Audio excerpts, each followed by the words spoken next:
Le numérique est le secteur qui connaît la plus forte progression de ses émissions de gaz à effet de serre, puisqu'elles vont doubler d'ici 2025 pour atteindre 8% au niveau mondial.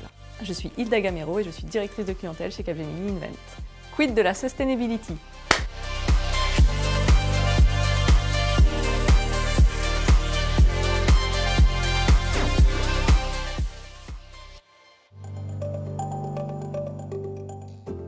L'éco-conception des services numériques, c'est réduire l'impact environnemental des applications et des sites web dès la phase de conception. Contrairement aux idées reçues, ça n'est pas moche et ça ne coûte pas forcément plus cher d'éco-concevoir ces services. C'est simplement se concentrer sur ce qui est essentiel et mettre la valeur au bon endroit. Pour cela, il y a 3 choses à prendre en considération. La première, c'est la frugalité, c'est-à-dire faire mieux avec moins. C'est repenser les fonctionnalités pour qu'elles soient le plus efficaces possible. La deuxième, c'est l'inclusion et l'accessibilité, c'est-à-dire s'assurer que le service qu'on propose va être accessible à tous, quelle que soit sa situation et quelles que soient les difficultés qu'il peut rencontrer, aussi bien géographiques que physiques. Et le troisième, ce sont les Green Signature Moments, c'est-à-dire comment est-ce qu'on incarne les valeurs de la marque sur le sustainable dans l'expérience que vit le consommateur sur le digital.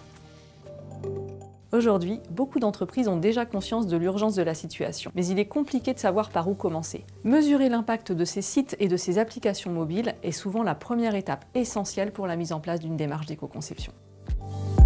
Aujourd'hui en France, l'Institut du numérique responsable a sorti un référentiel, RG 491, qui liste les bonnes pratiques d'éco-conception. La DINUM diffuse ce référentiel sous le nom RGESN. Il faut s'attendre très prochainement à une réglementation pour les entreprises.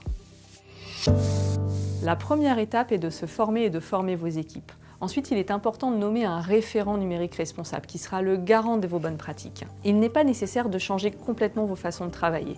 Il est même préférable de conserver vos méthodes actuelles et d'y intégrer une vision qui soit centrée sur la planète, c'est-à-dire ne plus uniquement se concentrer sur les besoins des utilisateurs, mais également penser aux externalités que peuvent avoir vos produits ou services. Par exemple, quelles sont leurs empreintes environnementales, quels sont leurs impacts sociétals, etc.